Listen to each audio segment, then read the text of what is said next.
नमस्कार, देश प्रदेश के इस खास शो में आपका बहुत बहुत स्वागत है। मैं हूं आपके साथ जया कौशिक त्रिवेदी। सबसे पहले बात करते हैं लालू प्रसाद यादव की। चारा घोटाले के एक केस में लालू यादव की जमानत याचिका पर 6 हफ्ते के लिए सुनवाई टल चुकी है। दुमका कोषागार मामले में याचिका थी। केस में लालू को 7 साल की सजा मिली हुई है। 3 केस में अब तक उनको जमानत मिल चुकी है। आज जमानत अगर मिलती तो बाहर आने का रास्ता उनका साफ हो जाता, लेकिन ऐसा नहीं हो पाया। सीबीआई की दलील के बाद जमानत पर सुनवाई को टाल दिया गया। हमारे साथ पटना से जुड़ रहे हैं हमारे सहयोगी मनीष कुमार। मनीष, लालू यादव को आज भी राहत नहीं मिली है। 6 हफ्ते के लिए मामला अटक गया है, यानी अभी लालू को 1.5 महीने और जेल में ही बिताने होंगे। किस तरह से पूरे इस मामले को देखा जाए और सीबीआई ने जो दलील दी है उसके बारे में भी बताएं। या देखिए, पिछले बार जब झारखंड उच्च न्यायालय के न्यायाधीश ने इस मामले की सुनवाई की थी तो उन्होंने कहा था कि दुमका मामले में जो उन्हें 7 साल की सजा है, तो क्या उसका 50% समय न्यायिक हिरासत में लालू यादव ने गुजारा है, इसका रिकॉर्ड जो है सीबीआई की स्पेशल कोर्ट से लिया जाए। तो अब जो जानकारी मिल रही है कि इस मामले में अभी भी जो सीबीआई स्पेशल कोर्ट के जो रिकॉर्ड हैं उसके अनुसार अभी 1 महीने से कुछ अधिक समय जो है वो बाकी है, करीब 40 दिन का समय बाकी है। इसी के लिए कोर्ट ने 6 हफ्ते के बाद अब इस मामले की सुनवाई करने की तिथि मुकर्रर की है। इस मामले में पेश दरअसल ये था कि लालू यादव और उनके वकील जो हैं वो जब से उनको पहली बार वो जेल गए थे तब से उन्होंने इस समय को अपना काउंट करना शुरू किया था, लेकिन सीबीआई का कहना था कि नहीं, जब इस मामले में चार्जशीट हुए हैं और उसके बाद जब जेल गए हैं तब से उनकी न्यायिक हिरासत की अवधि को काउंट किया जाएगा, और इसी में पेच फंसा हुआ था। लेकिन अब लालू यादव के वकील ने जो सीबीआई की दलील है उसको मान ली है और उसके हिसाब से उन्होंने माना है कि समय अवधि जो है वो कुछ कम हो रही है, और इसी के लिए अब जो ये मामला है वो करीब 1.5 महीने और लालू यादव को अब जेल में गुजारना होगा। लेकिन लालू यादव के लिए दूसरी दिक्कत यह है कि जो पिछले महीने उनका एक फोन का ऑडियो क्लिप वायरल हुआ था, उस मामले की भी सुनवाई हो रही है।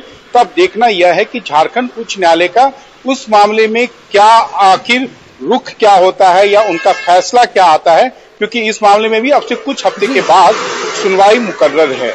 जया जी मनीष, बहुत बहुत शुक्रिया तफसील से बताने के लिए। तो अभी 1.5 महीने के लिए सुनवाई 6 हफ्तों के लिए टल गई है लालू प्रसाद यादव की जमानत याचिका पर। मनीष कुमार ने पूरा डिटेल में बताया कि किस तरह से ये मामला अटका है, और इस खबर पर हमारी नजर लगातार बनी रहेगी। और अब बात करते हैं उत्तर प्रदेश की, जहां 2022 के विधानसभा चुनावों की तैयारी में कांग्रेस नए तेवर में जुटती हुई नजर आ रही है। अहम यह है कि लखनऊ में ये आप तस्वीर देख रहे हैं प्रियंका गांधी के पोस्टर की। इसमें प्रियंका भगवा रंग के कपड़ों में साड़ी पहने हुए नजर आ रही है। नए पोस्टर्स में प्रियंका गांधी, राहुल गांधी के साथ यूपी के जो प्रदेश अध्यक्ष हैं अजय कुमार लल्लू के भी पोस्टर यहां पर लगे हुए हैं। उत्तर प्रदेश कांग्रेस पार्टी कार्यालय का कायाकल्प यहां पर किया जा रहा है, जहां नए स्टेज और नए ग्राउंड भी तैयार किए जा रहे हैं। बिहार में धान की सरकारी खरीद बहुत ही धीमी गति से चल रही है। भले ही इस बार धान की खरीद का लक्ष्य 30 लाख टन से बढ़ाकर 45 लाख टन कर दिया गया है, लेकिन नीतीश सरकार इस लक्ष्य को पा सकेगी, इस पर सवालिया निशान है। एनडीटीवी इंडिया ने वैशाली जिले के कुछ किसानों से बात की, आप भी सुनिए।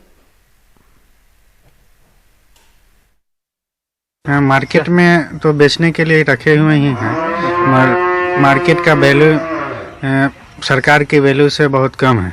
अच्छा। जिसके कारण नहीं बेच पा रहे हैं। सरकार अगर सुविधा मुहैया कराएंगे, पेश के माध्यम से हो या एफसीआई के माध्यम से हो, लागत मूल्य से अगर अधिक मिलता है तो हम बेच देंगे।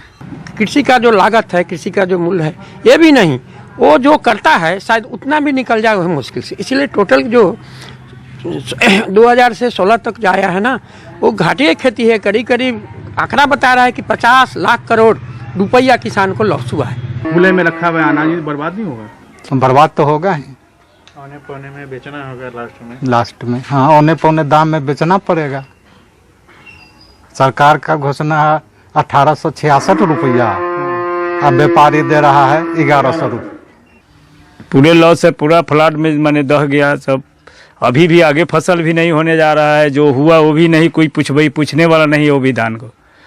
और माने आगामी फसल सब भी जा रहा है। अभी एक कट्ठा खेत भी खाली नहीं है, पानी से लोड है अभी। तो सरकार आपको कुछ सुविधा दिया है? कुछ नहीं मिला है। दवाई जो है अभी छिड़काव वो 5,000 रुपये 10,000 रुपये डिब्बा मिलता है, उसको बिना छिड़के हुए उपज नहीं होता है, उस पर कोई अंकुश नहीं है। किसान जो है कि वहाँ से लाता है खरीद के, उसका कोई बेनिफिट नहीं मिल रहा है। क्यों? जबकि आप कहते हैं कि अन्नदाता ही सब कुछ है। दूसरी बात, यह सरकार का नियम जो है कि गलत है। हम नहीं चाहते हैं कि ऐसा हो। जो अभी कानून बना दिया है, इससे किसान कहाँ लेके कहाँ जाएगा? कागजी बातें तो बहुत सारी है कि हम किसान के लिए कर रहे हैं, वो कर रहे हैं। चाहे अभी जैसे प्रधानमंत्री किसान योजना में पैसा मिल रहा है या केसीसी मिल रहा है, सब चीज़ में कहीं ना कहीं दिक्कत है। जिनको जेनून में मिलना चाहिए वो सारे किसान को नहीं मिल पाता है। सभी का फायदा जो दलाल टाइप के लोग हैं उन्हीं को ज़्यादा मिलता है। जो चाहिए उस तरह का रेट हम लोग को मिल नहीं पा रहा है, इसलिए अब 12 रुपये 13 रुपये में कौन धान बेचेगा, इसीलिए मंडी में नहीं जा पा रहा है। किसानों की बदहाली की कहानी, किसानों की जुबानी आपने सुना और शायद अब आप समझ पा रहे होंगे कि किसान आंदोलन क्यों कर रहे हैं।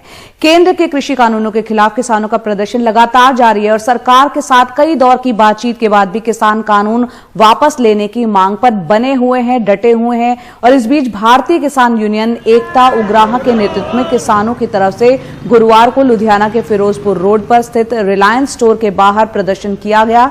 किसानों के मुताबिक नए कानून किसान विरोधी हैं और इससे कॉरपोरेट घरानों को फायदा पहुंचेगा।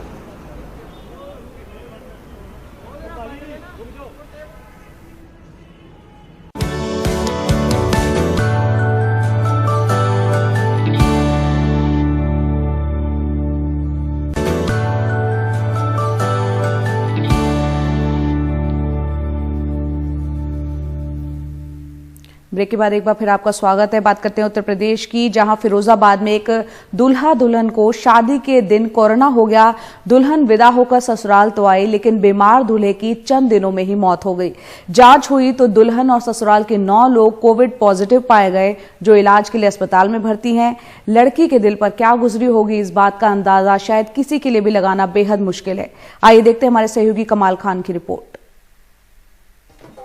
योगेंद्र की बारात धूम से निकली, शादी की खुशियां फिजाओं में बिखरती रहीं। जिंदगी का एक नया सफर एक नए हमसफर के साथ शुरू हुआ। इस नई जिंदगी के लिए उसकी आंखों में भी तमाम ख्वाब थे और उससे ज्यादा ख्वाब उसकी नई हमसफर ब्रिजबाला की आंखों में। लेकिन क्या पता था कि जिसकी आज बारात आई है अब उसकी अर्थी उठेगी। दुल्हन लेके घर आते ही उसमें कोरोना के लक्षण दिखे और देखते ही देखते गुजर गया।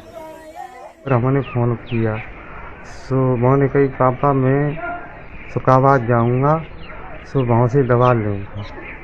तो मैंने कहा ठीक है, घरे आ जाते तब जाते कि नहीं कि छोटे भाई को भेज दो, सो मैं इसके संग चला जाऊंगा। 2 तारीख को चले गए और 4 को मौत हो गई है 6 बजे। योगेंद्र की मौत से मानो सब पे आसमान टूट पड़ा हो। जिसने सुना उसका कलेजा मुंह को आ गया। स्वास्थ्य विभाग की टीम ने योगेंद्र के घर वालों और 50 बारातियों का कोविड टेस्ट किया, जिसमें उसकी दुल्हन समेत 9 घर वाले पॉजिटिव मिले। सबको अस्पताल में भर्ती किया गया। 4 तारीख को उनकी मृत्यु की सूचना पर 5 तारीख को स्वास्थ्य टीम एका के द्वारा जांच का कैंप लगाया गया, जिसमें से 9 व्यक्ति पॉजिटिव पाए गए। 9 व्यक्तियों में से 8 व्यक्तियों को जिला अस्पताल फिरोजाबाद में भर्ती करा दिया गया। एक उनकी बुआ थी जो कि कासगंज की थी, उनको कासगंज के सीएमओ को लिख दिया गया है। महामारी के बीच शादी भी एक बड़ी चुनौती है। अब शादियों में सैनिटाइजर, मास्क वगैरह बांटे जा रहे हैं। दूल्हा दुल्हन भी मास्क पहन के शादी कर रहे हैं, लेकिन सारे कोविड प्रोटोकॉल का पालन होना मुश्किल होता है, क्योंकि हर शादी में सैकड़ों लोग दोनों तरफ से शामिल होते हैं। इसके अलावा टेंट हाउस, कैटरर वगैरह के लोग अलग। लेकिन एहतियात और बचाव के अलावा कोई चारा नहीं। यह बिल्कुल किसी बारात के शव यात्रा में तब्दील हो जाने की मिसाल जैसा है। इसीलिए इस मर्ज में बेइंतहा अलर्ट रहने की भी ज़रूरत है और एहतियात की भी। अगर ऐसा किया गया होता तो शायद ये नहीं होता। फिरोजाबाद में जितेंद्र, सरफराज वारसी और लखनऊ में कैमरामैन विनीत कुमार वर्मा के साथ कमाल खान, एनडीटीवी इंडिया। हरियाणा की बात करते हैं, जहां प्राइवेट और सरकारी स्कूलों को सरकार ने खोलने की तैयारी कर ली है। 14 दिसंबर से हरियाणा में बोर्ड कक्षाओं 10वीं और 12वीं के लिए दिन में 3 घंटे के लिए स्कूलों को खोला जाएगा और 9वीं और 11वीं के छात्रों के लिए कक्षाओं की शुरुआत 21 दिसंबर से होगी। लेकिन इस दौरान कोरोना से बचाव के लिए जरूरी दिशा निर्देशों का पालन करना भी बेहद जरूरी होगा।